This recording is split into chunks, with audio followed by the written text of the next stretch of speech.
The CBS Radio Mystery Theater presents...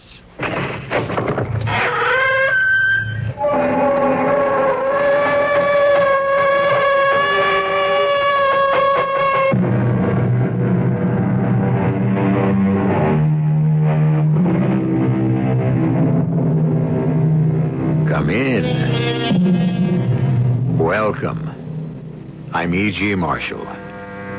Not many people, I suppose, remember the name of the writer Joseph Sheridan Le Fanu. Yet among fans of the Gothic tale, he is considered by many as the equal of the great masters such as Poe, Stevenson, and de Maupassant. Judge for yourself as you listen to perhaps his greatest short story, grisly, ghoulish, and inexpressibly haunting. The candle is out. No! It is too late! He has come for me!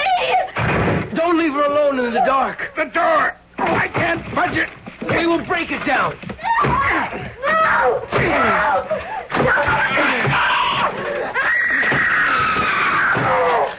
She's not in the bed. Hold the lamp higher. She's not in the room. The window. Could she have fallen and jumped?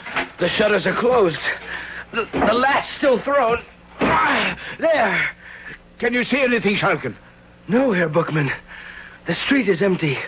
The canal is smooth as glass. She's gone. Rose is gone. As if she'd never returned.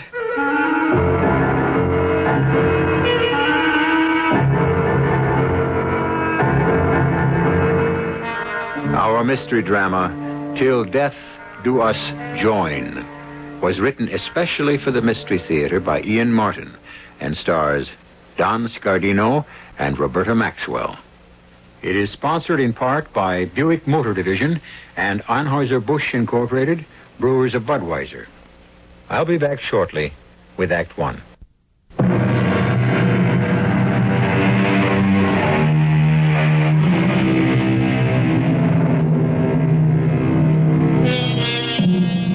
Of all the painting he must have done in his solitary lifetime, there exists today, in remarkable condition, only one canvas of Godfrey Schalkens, pupil of Gerard Bookman, who in turn was a pupil of the great Rembrandt.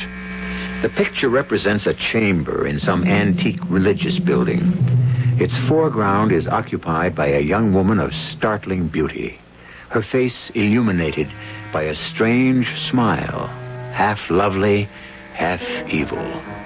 In the background is the shadowy form of a man dressed in the old Flemish fashion, propped up in a coffin, as though in a bed. A fascinating picture, and a chilling one. No one who views it can repress a shudder. Why?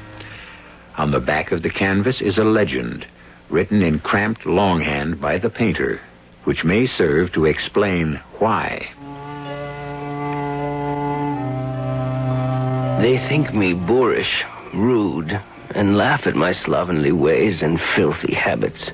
But they buy my pictures, for I am an artist beyond peer. My whole life I have devoted to trying to forget what I once was.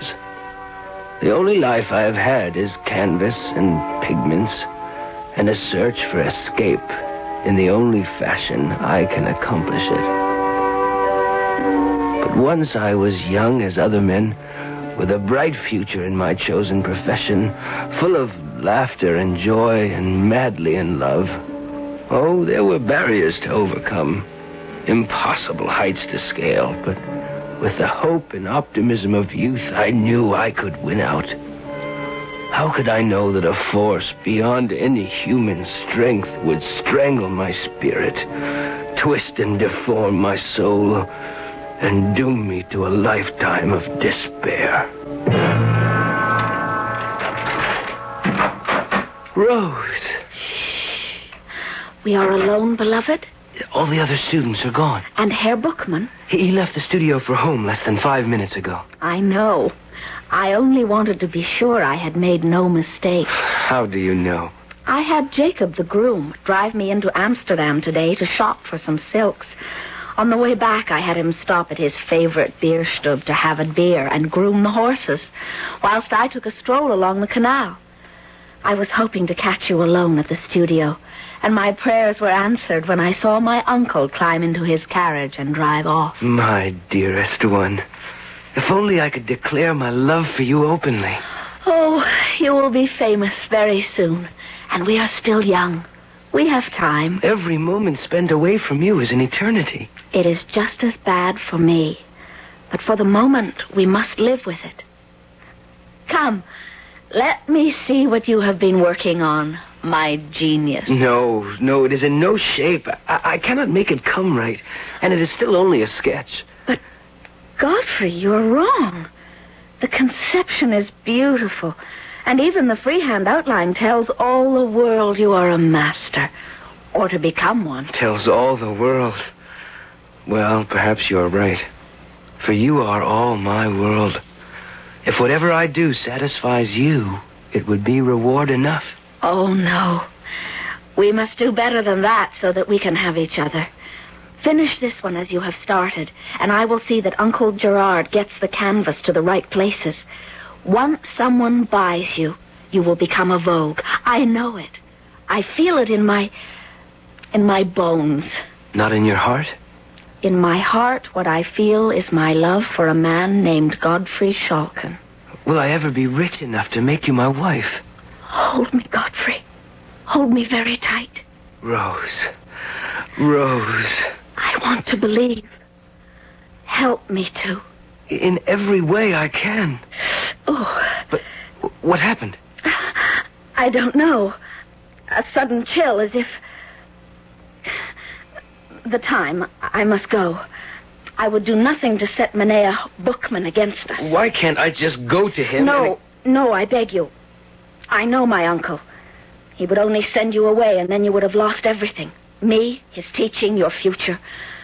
Hush, my darling. Trust in God. And let us hope. I love you. I shall always love you. God give you grace.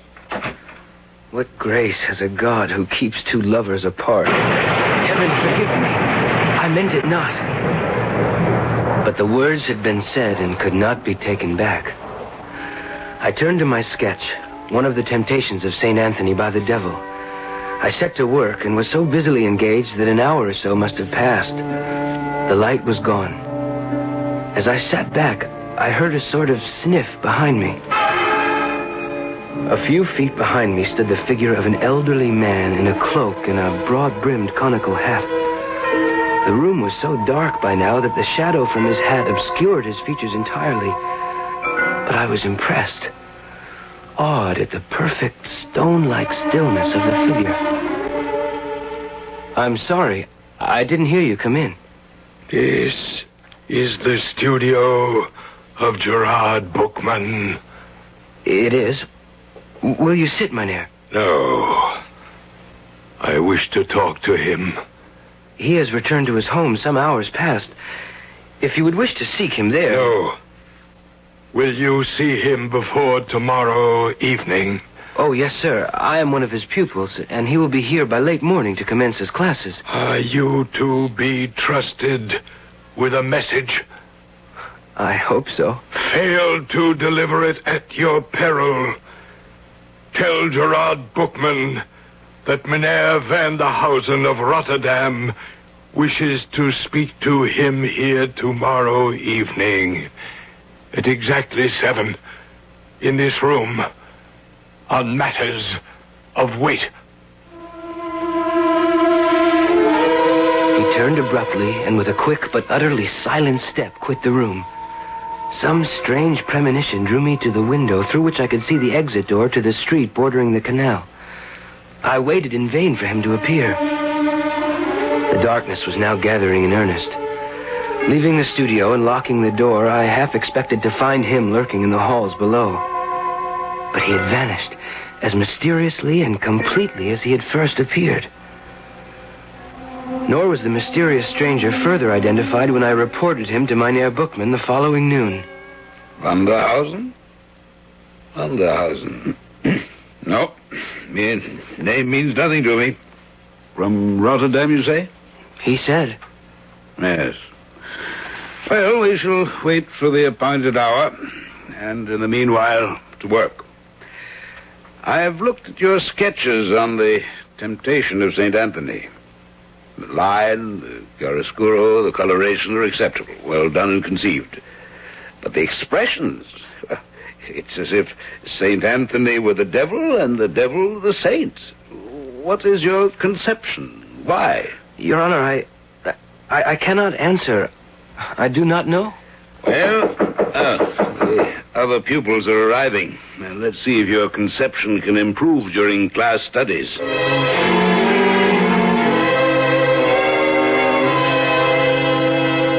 So, my poor Schalken. The others are all gone, and I had little time for you today. How went the canvas? I don't know, Master. I found it hard to concentrate. And so did I. Let's forget pigment and brushes a while and join me in a glass of brandy.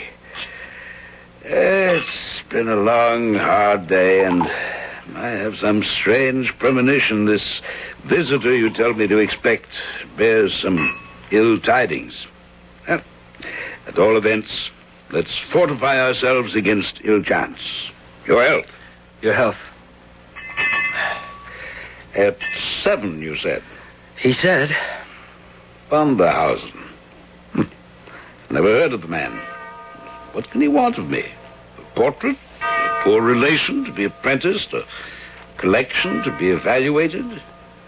Well, you should soon learn. The Stadthouse is sounding the hour. I should leave. No. Stay with me, Godfrey. You're young and strong. And for some reason, I have a foreboding about this mysterious appointment. Well, the clock has ceased. I shall not wait too long for... He seems to be here, sir. I'll go. Let him in. By your leave, young sir. You are Gerard Bookman? I am. I have the honor to address Mynheer Vanderhausen of Rotterdam. The same. I understand your worship wished to meet with me, and I'm here, as you see, by your appointment. It is well. Is that a man of trust? Well, he's my prized pupil, of course. Yes.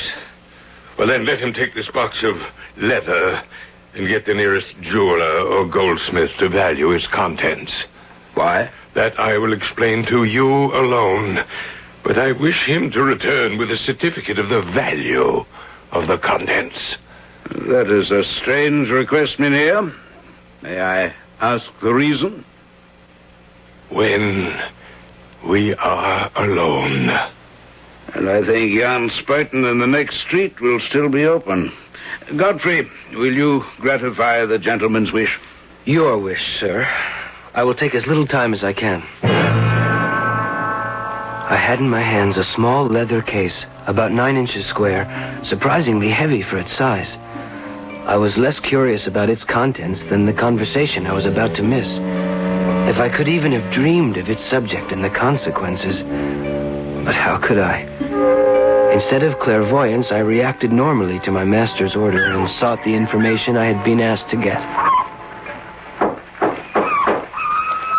Who is it? Godfrey Schalken, pupil of Master Gerard Bookman. Were it not for your master's good offices and the designs he presents me with, neither God nor the devil would persuade me to open up at this late hour. Well, what is it, young sir? My master bid me bring the contents of this leather case to you for evaluation. That scuffed and crumbling jewel box? What nonsense. Still, by its antiquity, it's curious and challenging. But come in, by all means. The wind makes enemies of my old bones. What is the urgency that prompts this haste? I know not, Mynheer Spuiten. Well, then let me see. Give me the case. Good Lord. What is it? A moment. my loop and my scale so I can examine and weigh. Gold ingots. If they say true, this is a king's ransom, young man.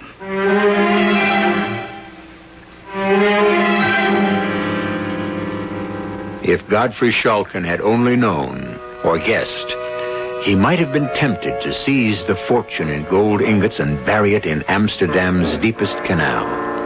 For the contents of that scuffed, scraped case, soiled with age, were to turn his life about and transform him from a young, carefree man to the bitter, hating wretch who painted with the flair of the gods.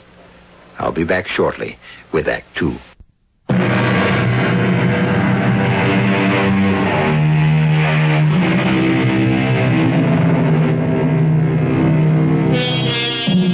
While Godfrey Shulkin was learning from the goldsmith the incredible value of the contents of the leather case, a conversation was taking place between the mysterious stranger and his master. A conversation concerned with the girl he loved, Rose Welderkraust, Bookman's niece. A conversation that established those golden ingots not as a king's ransom, but a queen's. Herr Bookman, I will be free with you.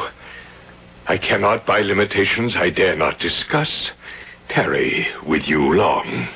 Well, surely I can offer you a drink? No. Some refreshment, food? No.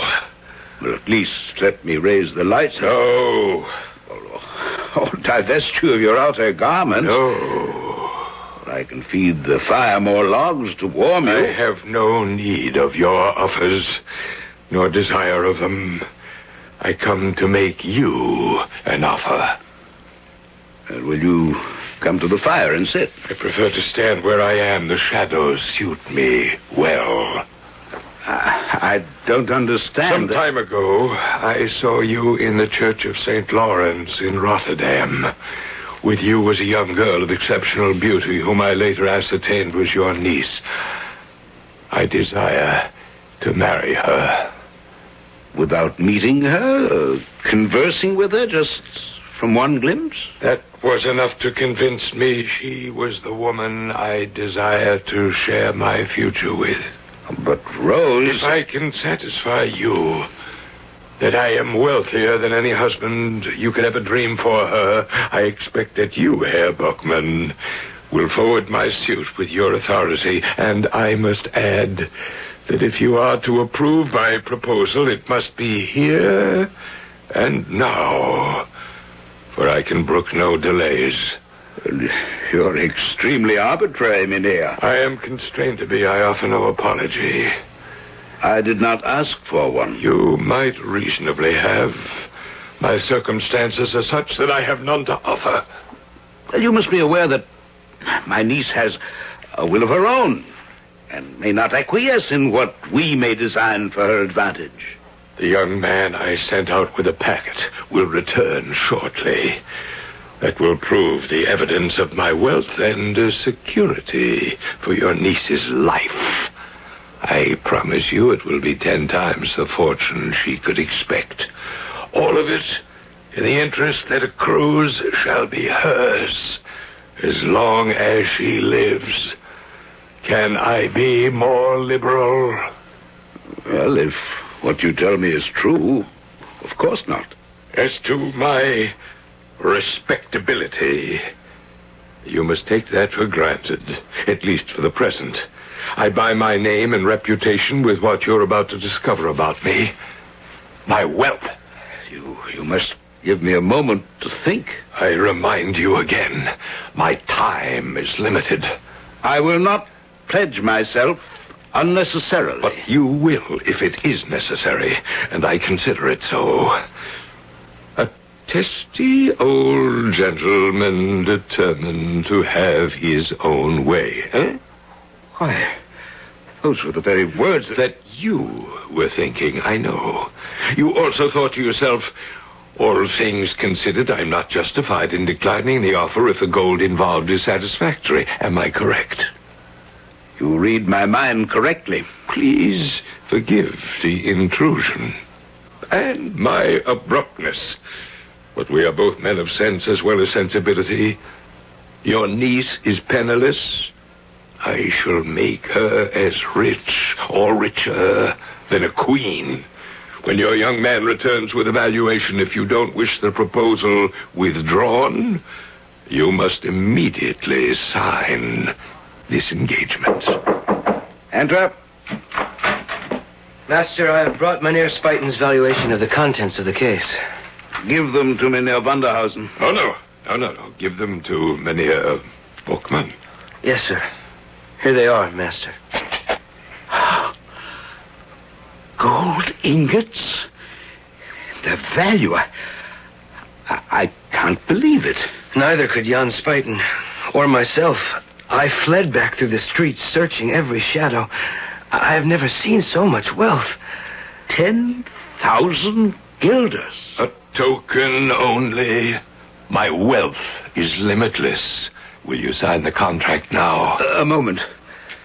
My eyes are tired and the light is dim. This youth must witness the contract. Let him read it to you. Will you, Godfrey? Yes, Master. This document represents an irrevocable agreement by Gerard Bookman as guardian at law to give Wilken Vanderhausen the hand of his niece, Rose Velderkaust. Go on, boy, go on. Of his niece, Rose Velderkaust, in marriage within 1 week of the date of this document. In exchange for this covenant, the said Wilken Vanderhausen agrees to provide as a marriage settlement a package of gold ingots. I don't think it's necessary to read the rest. It's only the jargon of advocates. Mynheer Bookman, I have not tried in any way to stint in my offer. Now, are you, for your niece's sake as well as for your own content? Well, I would dearly like perhaps another day to consider. Not 1 hour. Very well. I am content. I can scarcely deny my niece her good fortune. Nay, Godfrey? How can I presume to offer an opinion? Except that Rose, your Frau Velderkaust, should she not be consulted? A young girl is not the best judge of her future. Rose is my responsibility. Lovely as she is, when could she have such a chance again? Mynheer Vanderhausen, I'm content. It is a bargain. Mm-hmm. Then sign at once, I implore you, for I am weary. Very well. And now, the witness. I can't. I won't. What's this, Godfrey? I've taken you into my studio, supported you, taught you, reared you. How can you refuse me one simple request in return? I can't. Well, surely Rose... There is only one answer, Mynheer Bookman. That young man is as taken with your niece as I am. Very well. Now, would you choose between us? Must we find another witness, or do I take my document and vanish from your life? Godfrey, how can you think of Rose? You, a painter, an artist. You have your own dedication in a field which may leave you penniless for the rest of your life. If you do truly love Rose, how can you deny her this opportunity? I love her more than life itself. I want only her happiness. Then sign. Master, there is Rose herself. Rose is not yet ready to know her own mind. I am her guardian. It's my duty to secure her future. If you love my niece, you'll realize it's in her own best interests. Because I love her, then, I sign. It is well. I will take the contract, and you keep the gold. I shall visit you at your house tomorrow night at 9 o'clock, my good Mynheer Bookman, to meet formally with the object of the contract. Again, stiffly, but with the same rapid movement, the shadowed figure was gone so swiftly I had no time to open the door for him. Again, the same unnamed fear drove me to the window to watch for his exit down below. And again, his movement must have been so rapid that I failed to see him leave and enter the street. Godfrey? Yes, Master. I'm sorry. I didn't know that you'd formed an attachment to my niece. I have no right to. And I'm glad you're sensible of that. A painter, it's an uneasy life of sacrifice and, most of the time, poverty. So I shall hold my peace till the appointment a week from now. And you will join us at dinner. Must I? It will be better for all of us to face and accept the future.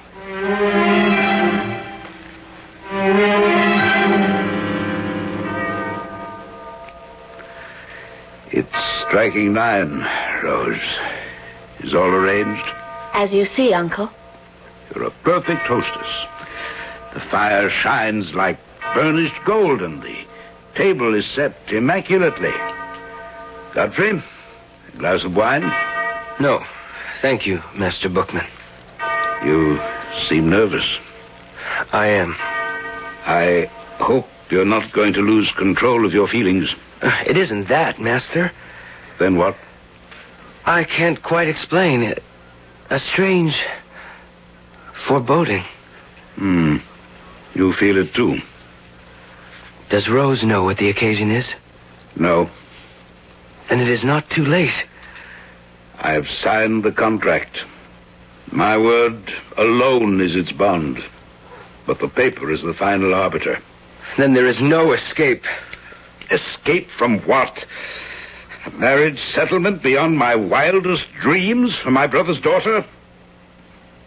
I commend you to control your foolish dreams. I've done what must be done. And our guest is here. Rose? Yes, Uncle. Come stand by me to greet our visitor. Yes, Uncle. This time the room was brightly lighted. This time the mynheer had to shed his outer garments. This time we could see his features for the first time. His undersuit was a rich sable garment, his stockings of dark purple, his feet enclosed in shoes adorned with roses of the same color. His hands were enclosed in gauntlets, his hair long enough to rest on a plaited ruff. So far, all was well. But the face was a bluish, leaden hue, such as metallic medicines sometimes produce. The eyes muddy white and startlingly prominent with the glaze of insanity, and the lips a deep purple, almost black, twisted in a sensual, malignant, almost satanic fashion, such as my unwilling fingers had wanted to trace on the face of my St. Anthony. The effect was so startling that for a long moment no one could speak. It was as though some devilish humor had dressed a corpse from the grave and invigorated it far enough to walk and talk and enter a room with the living.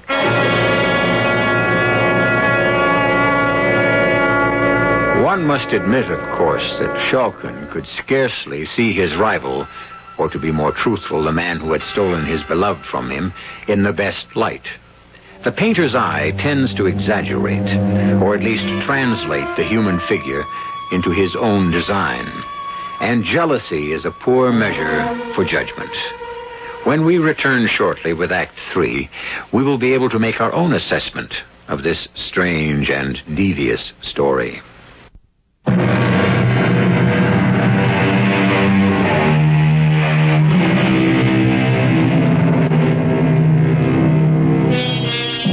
The stranger spoke little during the half hour or so he stayed.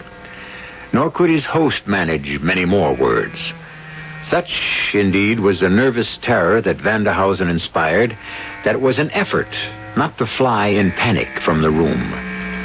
Something undescribably odd was about him. His movements, as if directed by a spirit unused to managing the machinery of the body. And two things were remarked by all. The fact that his eyelids never closed, and that his chest was motionless, unstirred by the process of respiration. It was with a feeling of infinite relief for all when the door finally closed behind him. Oh, thank God. Are you all right, Rose? No. I feel as chilled as someone with fever. Shh, my dear, don't exaggerate. I don't. He's a frightful man. I wouldn't see him ever again for all the wealth in the world. Don't be a foolish girl. A man may be as ugly as the devil, but if his heart is good and his actions match it, he's worth more than some handsome puppy with neither brains nor prospect. I don't want to talk about him anymore. But we must. The man is wealthy, liberal, and withal good-hearted. He has sued for you as his bride. His bride? It is my duty to see you well bestowed. I promised your father on his deathbed that I would make sure of that. Uncle, not that man. Enough for tonight. There are no decisions to make beyond the fact that it is time to retire. Godfrey, I shall see you in the morning. Yes, Master. Good night, Frau Welderkaust. No need to be so formal. Rose. And good night, Godfrey. Don't look so troubled. Nothing has changed. My walk home will be lighted by that knowledge. Good night, Master Bookman. Good night, my boy. And remember, you're an apprentice painter. That is your first and most important loyalty. I am acutely aware of where I stand, Herr Bookman. Good night. Why were you so severe with him, Uncle? Because we live in a world of reality. What do you mean? Do you realize that Mynheer Vanderhausen, who visited us tonight, has guaranteed you 10,000 guilders of your own as an earnest of his love and admiration for you? I have them here. 10,000 guilders? It's his way of saying how much he loves you. Love, for all its charms, is not the most important thing in the world. You will marry Mynheer Vanderhausen according to the contract. The mood of hope that my beloved had kindled in me barely lasted till my return home to the bare and cheerless garret I lived in. Even if in my sleepless, bed-tossed night I might have held to some grain of hope, the next day would have dispelled them forever had I been at the Bookman house. Another tradesman's wagon. What can it be now? I can't wait to see. Oh, Uncle, did you ever see such riches? Never. Look at this scarlet domino. How could he know it would be just the right length? Feel the richness of the velvet. And trimmed in white ermine, even to the hood. Oh, I'd love to paint you in that. The hood framing your face. You're all beauty. What woman would not be in such a cloak? If only Mynheer Vanderhausen... Hush. Leave his appearance alone. You'll soon accustom yourself to it. Slippers in every color. A casket of jewels fit for an empress. This white pure silk for my wedding gown. And the lace for my veil and train. Oh, Uncle, was any man ever so generous? Only the beginning, Rose. Whatever doubts I might have had, I think I've chosen your future well. And I, too, dear Uncle. I will put Godfrey from my mind. In fact, he is already fading. Look at this necklace. This emerald pin. Oh, thanks to you, dear Uncle. I may be the luckiest girl in the world.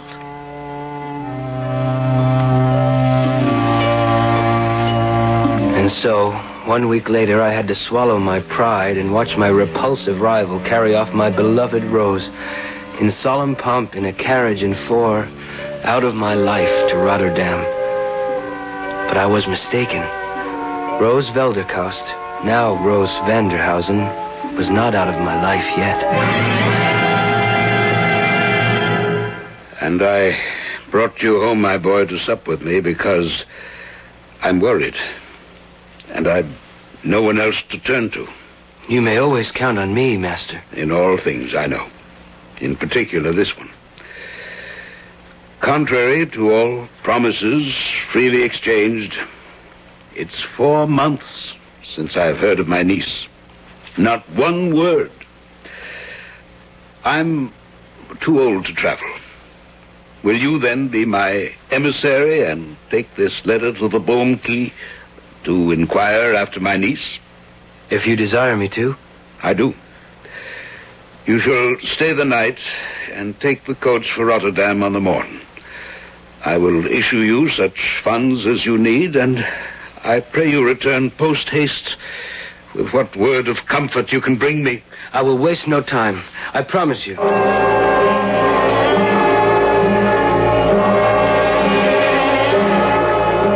I left not a house in the Bohmkey untried, master, but no one had ever heard of Mynheer Vanderhausen. Well, then where is my niece? I cannot tell.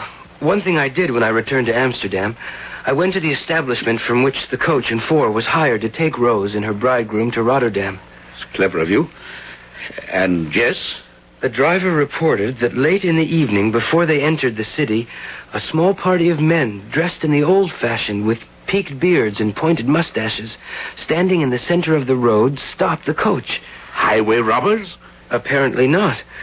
Mynheer Vanderhausen seemed to have expected them, and he handed Rose down from the carriage and into an ornate, hand-carved but ancient litter, which the men lifted and bore off into the night. The driver making no attempt to stop them? No, since there was threat of force.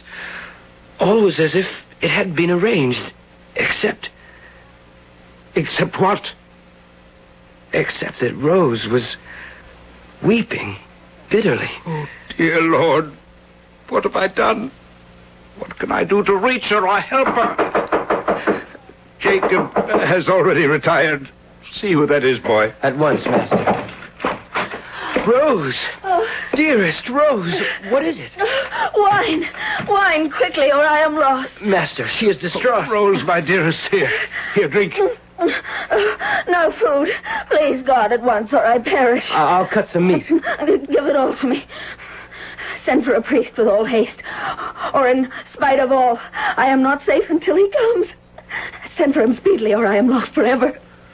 The dead and the living can never be one. God has forbid it.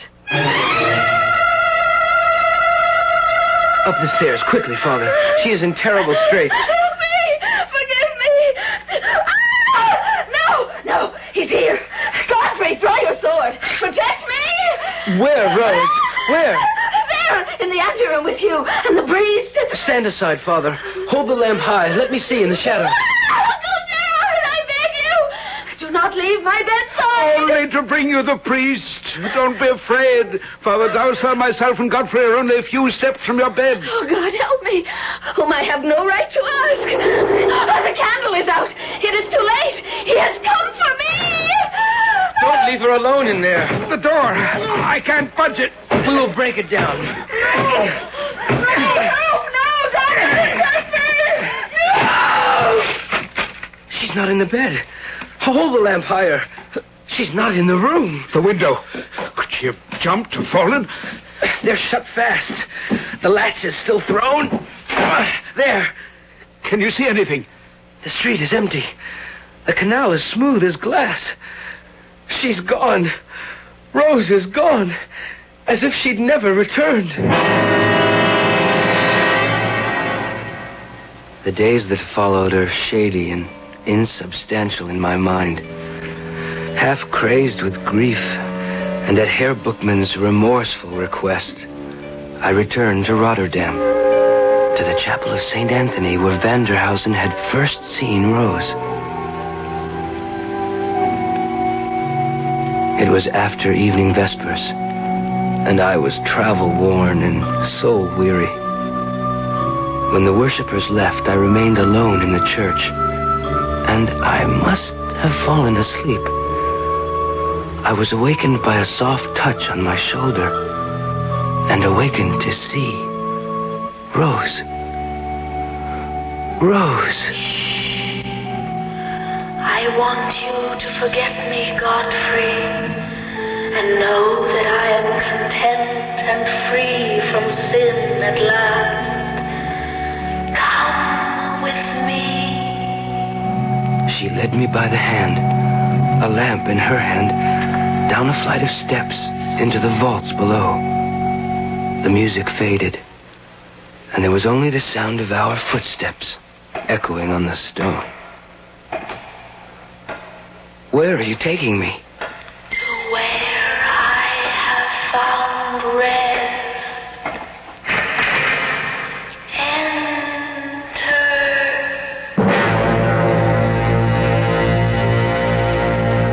The room was a bedroom, richly furnished.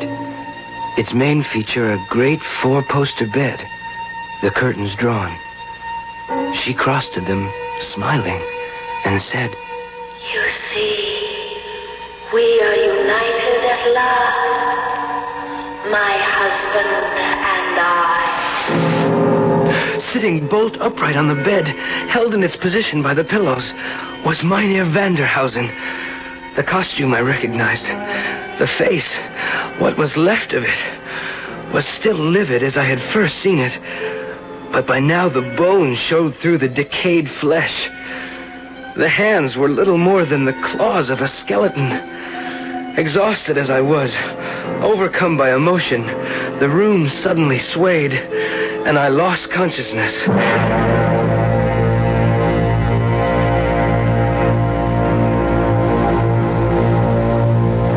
I was found the following morning by the sexton.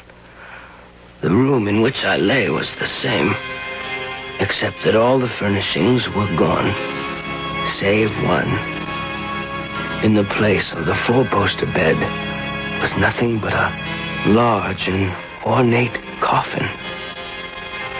I rubbed the dust from the nameplate, which read, Mynheer Winkel Vanderhausen, 1606 to 1669. The man had been dead long before Rose Velderkaust or myself were born. Her uncle and I allowed her to marry herself to a corpse.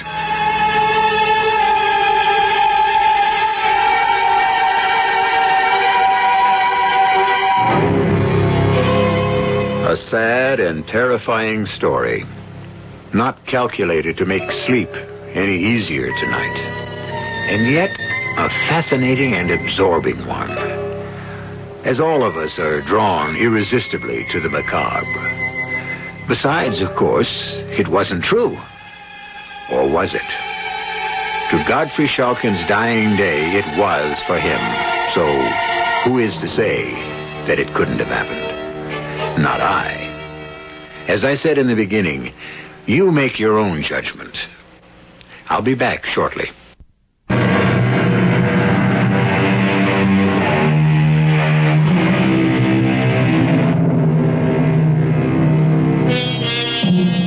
Schalken became a kind of living corpse who lived only through his paintings. But in spite of his success, he was recluse enough to insist on mixing his own pigments, which, alas, were not stable enough to stand the wear of time. So only the one canvas I mentioned remains. They say because he used his own blood to dilute the pigment. I don't know. There's no proof. It's just a part of the legend. Our cast included Don Scardino, Roberta Maxwell, Guy Sorrell, and Arnold Moss. The entire production was under the direction of Himan Brown. And now, a preview of our next tale. Marvelous how you can get around when you've got no body, isn't it? See him? Little white dog, curly tail. Oh, silly little thing. And see that big blue station wagon? It's going to hit him. No! I've got him. Got him, Cynthia. I've saved him. He'll probably get run over anyhow one of these days. No, he won't. No, he won't. I'm going to keep my eye on him. What about all the others? Them too. And cats and people and everybody. Oh, Cynthia, why did it take me so long to find out what I was born to do? I could have spent my whole life doing this.